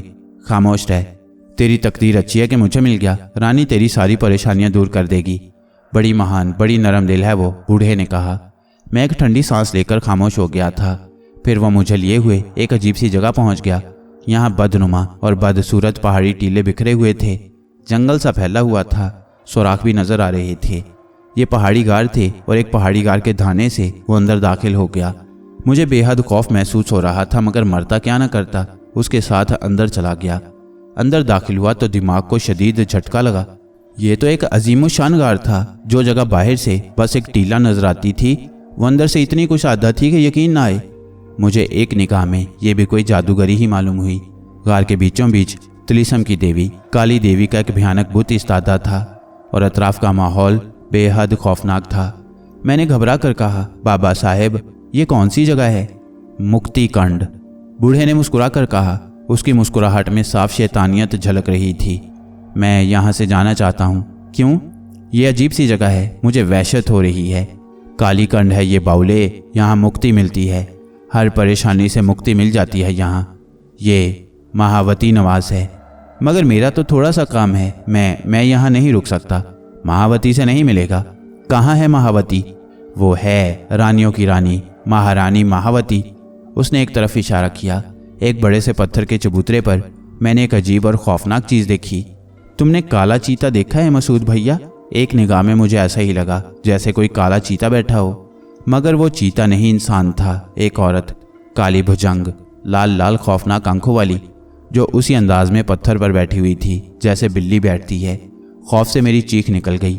मैं जाना चाहता हूँ, मैंने वहशत से कहा और गार के धाने की तरफ छलांग लगा दी, मगर धाना गायब हो चुका था। वहाँ अब पहाड़ी दीवार नजर आ रही थी। बूढ़े शैतान का मकरू कह कहा गार में गूंज उठा। वो हंसता हुआ बोला, ये काली कंड है बाउले, यहाँ लोग आते हैं जाते नहीं, तू भी नहीं जाएगा। मुझे जाने दो बाबा जी, मैं बहुत मजलूम हूँ, मैं पहले ही बहुत सताया हुआ हूँ, इसीलिए तो मैं तुझे मुक्ति नवास लाया हूँ। यहाँ सारी मुसीबतों से मुक्ति मिल जाती है। उस वक्त एक नौसवानी आवाज़ सुनाई दी, क्या बात है शंभूनाथ, कौन है ये? मेरी गर्दन घूम गई। शाहाना झिलमिलाते हुए लिबास में मुझे एक हसीन और बुलंदोबाला कामत की औरत नजर आई, जो सूरत से ही रानी मालूम होती थी। तेरे लिए एक तोहफा लाया हूँ महावती। कौन है ये? अमावस की रात का पायल, महाकाली के लिए तेरी भेंट। बूढ़ा मुस्कुराता हुआ बोला। मेरी निगाह उस चबूतरे की तरफ उठ गई जहाँ वो काली बिल्ली बैठी हुई थी। अब वहाँ कुछ नहीं था और चबूतरा खाली पड़ा हुआ था। बूढ़े की बात मेरी समझ में बिल्कुल नहीं आई थी, मगर औरत की आंखों में अजीब सी चमक नजर आई। वो बोली, अरे हाँ शंभू जी, कहते तो ठीक हो, कहाँ से मिल गया ये? बस मिल गया, हमने खोजा है। बूढ़ा बोला, कौन है ये? मुसीबतों का मारा है बेचारा, सारी मुसीबतों से निजात मिल जाएगी इसे। बिल्कुल निजात मिल जाएगी, वो भी हंसकर बोली। अजीब माहौल था, वहशत से दिल बंद हुआ जा रहा था, पांव लरज रहे थे। मैं जमीन पर बैठ गया। दोनों की हंसी मेरे कानों में गूंजी थी और फिर वो दोनों गायब हो गए।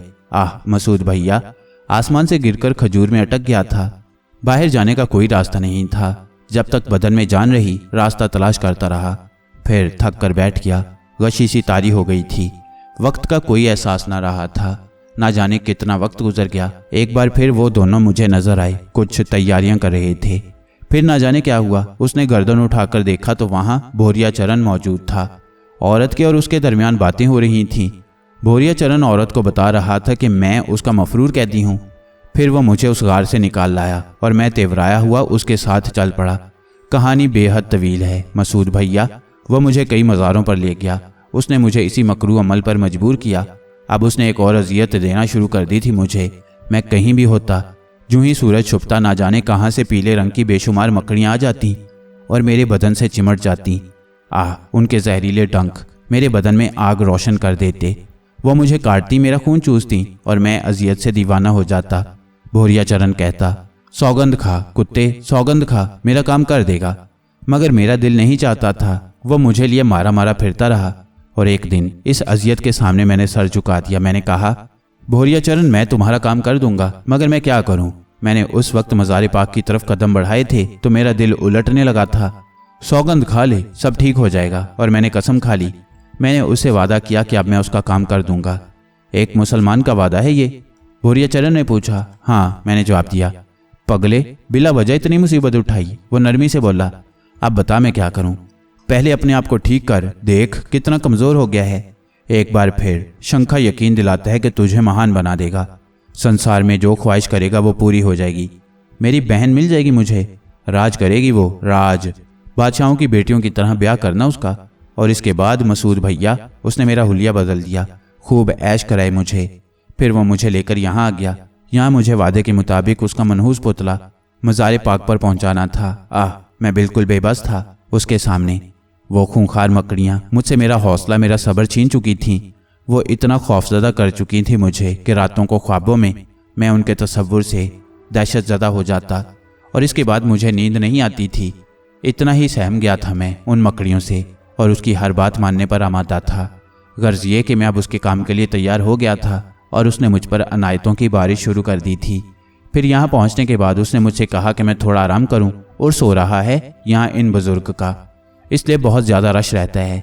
बेहतर यह है कि उर्स ख़त्म हो जाए, ज़ायरीन चले जाएं, तो उसके बाद अपना काम सर अंजाम दूँ। मैं तो अब उसकी इस ख्वाहिश पर आमादा हो ही गया था। चुनाचे इस पर भी मैंने कोई एतराज़ ना किया और वक्त गुजरता रहा। दिल खून के आंसू रो रहा था मगर मजबूरियाँ दामनगीर थीं। अगर दिल में भी ख्याल लाता तो उसकी ख्वाहिश पर अमल नहीं करूँगा तो मकड़ियाँ आंखों के सामने कुलबुलाने लगती थी। अचानक ही एक दिन भोरियाचरण मेरे पास बड़ा सहमा सहमा सा आया और कहने लगा, सुन रे, तुझे एक और काम भी करना है। मजबूरी हो गई है, ये मत समझना कि मैं काम पर काम तेरे जिम्मे डाले जा रहा हूँ। मजबूरी हो गई है। क्या भोरियाचरण? मैंने सवाल किया। वो पापी यहाँ भी आ गया है, वो कमीना यहाँ भी पहुँच गया है और वो हमारे रास्ते ज़रूर रोकेगा। कौन है वो? मैंने हैरत से सवाल किया। भोरियाचरण के चेहरे पर परेशानी के आसार थे और मैं सोच भी नहीं सकता था कि उस जैसा मनहूस शैतान किसी से खौफजदा भी हो सकता है। उसने झिल्ला के कहा, अरे वही पापी मसूद का बच्चा। वो कौन है? मैंने फिर सवाल किया। कह तो दिया, दुश्मन है मेरा, दुश्मन नंबर 1। मुझे क्या काम करना है? तू उसको मार देगा, ये काम तू कर सकता है। मार दे उसको, समझा? मार दे उसे। मगर भोरियाचरण, अगर मगर कुछ नहीं, जो कुछ मैंने कहा वही करना है तुझे। मार डाल उसे। ले, ये छुरा ले ले।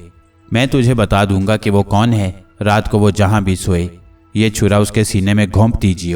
और सुन, अगर तूने ये काम ना किया तो मैं तेरा वो हशर करूंगा कि तू सोच भी नहीं सकता रे। देख, मैं घबराया हुआ हूँ, चिल्लाया हुआ हूँ और मजबूरी में ये बात कह रहा हूँ तुझसे। मारना है उसे, हर कीमत पर मारना है उसे, समझा? ठीक है भोरियाचरण, जब मैं एक गंदा काम करने पर आमादा हो गया हूँ तो दूसरे गंदे काम पर मुझे क्या एतराज हो सकता है? अरे कह ले जो तेरा मन चाहे, गंदा कह ले, अघोर कह ले, मगर उसके बाद तुझे जो कुछ मिल जाएगा जीवन भर याद करेगा। मैंने अफसुर्दगी से कहा, हम जीवन की बात नहीं करते भोरियाचरण, हमारी असल जिंदगी तो मौत के बाद शुरू होती है। हमारे मजहब में यह चंद लम्हाती जिंदगी कोई हैसियत नहीं रखती। हम तो आकबत की जिंदगी के ख्वाहिशमंद होते हैं। ये जिंदगी अगर मुझे ऐशो इशरत दे भी देगी तो है ही कितनी। ना अपनी मर्जी से आया, ना अपनी मर्जी से जाऊंगा, लेकिन अपनी आकबत खराब कर जाऊंगा यहाँ रहकर। खैर, अगर तकदीर में यही लिखा है तो यही सही। ज्यादा आलिमों की सी बातें ना कर। आलिमों का काम आलिमों पर छोड़ दे। संसार में सभी अपना मनपसंद जीवन गुजार रहे हैं, तू बहुत महान बन रहा है। अरे जो कुछ मैंने कहा है वही कर। और मसूद भैया, उसी रात मैंने आप पर उस छुरे से हमला किया। मेरे दिल में यह सब कुछ नहीं था, मेरा दिल रो रहा था, मगर खौफ ने मुझे ये सब कुछ करने पर मजबूर कर दिया और मैं इस गुनाह का मुर्तकिब हुआ। मगर डरा हुआ था, दूसरा वार नहीं कर सका आप पर, और अल्लाह के फजलो करम से आप जिंदा बच गए। इस बात पर वो मुझसे बहुत नाराज हुआ था, मगर यह भी जानता था कि मेरा कसूर नहीं है। फिर इसके बाद से वो मुसलसल घबराया हुआ ही रहा। कभी कुछ कहता था, कभी कुछ। मुझे भी आपसे खौफजदा करता रहता था, कहता था आप बहुत खतरनाक हैं। फिर वो दूसरा मरहला आया, आप बच गए और वो और ज़्यादा परेशान हो गया। खुद वो आपके करीब नहीं आता था। बिल आखिर उसने कहा कि अब मैं आपका ख्याल छोड़ दूं और उसका काम कर दूं। चुनाचे ये सब कुछ हुआ। ये मेरी कहानी मसूद भाई, ये है मेरी कहानी। मैं खामोशी से उसे देखता रहा। वो मुजस्सम आंसू था। बहुत थोड़ा सा फ़र्क था उसकी और मेरी दास्तान में। हम दोनों एक ही शैतान के शिकार थे। मुझसे ज़्यादा उसका दर्द और कौन महसूस कर सकता था। कुछ देर के बाद मैंने कहा, अब तुम क्या चाहते हो इकराम? क्या बताऊं मसूद भाई, क्या कहूं। तुम्हारी बहन का नाम क्या था? सुरैया, उसने जवाब दिया और मेरे दिल में फिर कसक होने लगी। मेरा ख्याल दुरुस्त ही निकला था, सुरैया वही थी और उस कुत्ते भोरिया चरण ने उसकी जुबान काट दी थी। तुम्हारे दिल में कोई ख्याल तो होगा इकराम। मेरी कहानी सुन ली है आपने मसूद भाई, बहन के सिवा और क्या है मेरी जिंदगी में। मगर मेरा घर ही खो गया है। बहन को तलाश करना चाहते हो? हाँ, उसके बाद क्या करोगे अल्लाह जाने, मगर क्या वो मिल सकती है? मगर भोरिया चरण वो कुछ नहीं है इकराम। शैतान को एक हद तक कुव्वतें दी गई हैं, उससे आगे वो कुछ नहीं है। तुम उसकी फिक्र मत करो, खुदा मुझे उससे निजात दे दे, मेरी बहन मुझे मिल जाए, बस इसके सिवा मुझे कुछ नहीं चाहिए।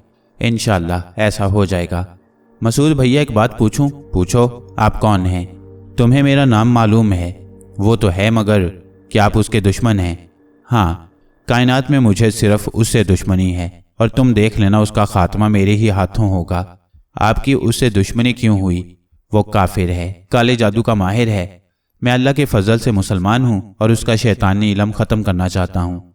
आप आलिम हैं? नहीं इकराम, जिसे इल्म मिल जाए उससे ज़्यादा खुशनसीब इस कायनात में कौन हो सकता है।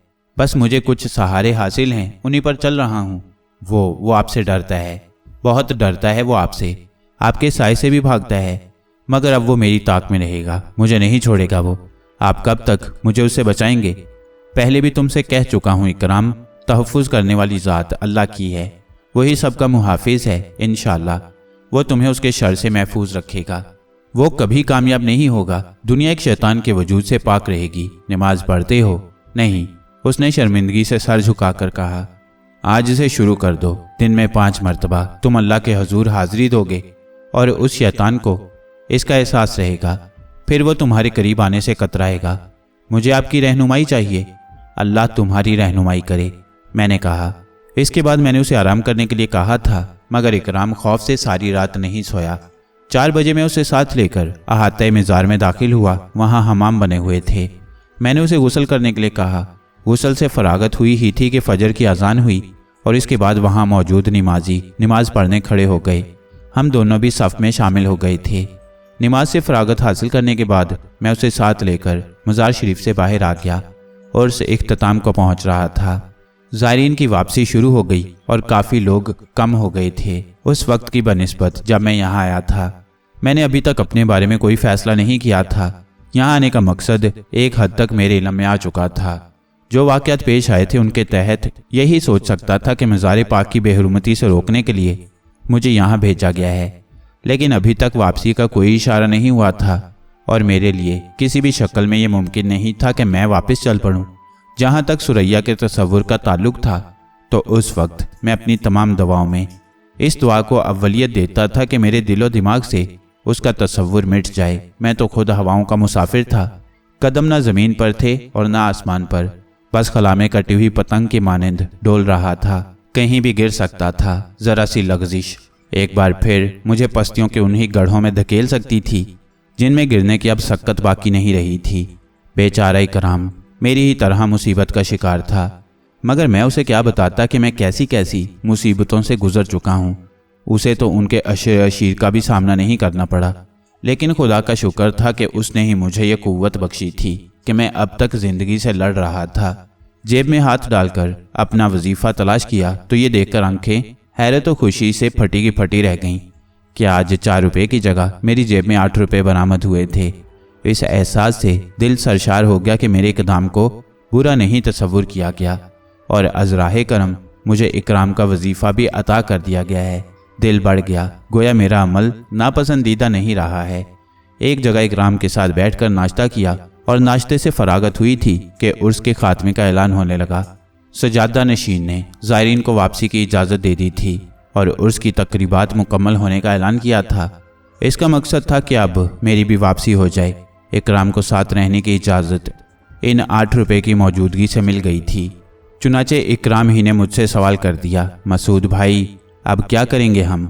तुम क्या चाहते हो? जौनापुरी जाना चाहता हूँ, मगर आपके साथ। ठीक है चलते हैं। और इसके बाद हमने जौनापुरी के मुतल्लिक तफसीलात मालूम की। एक गाड़ी यहाँ से जौनापुरी भी जाती थी। 3 रुपये किराया था। मैं 1.5 रुपया खर्च कर चुका था नाश्ते में। 6 रुपये के टिकट खरीद लिए और हम लारी में बैठकर जौनापुरी चल पड़े। मैं थोड़ी सी उलझन का शिकार था। असल बात उसे नहीं बता सकता था। गर्ज ये कि जौनापुरी पहुंच गए और वो भी निशानदेही करता हुआ अपने मोहल्ले में जा पहुंचा।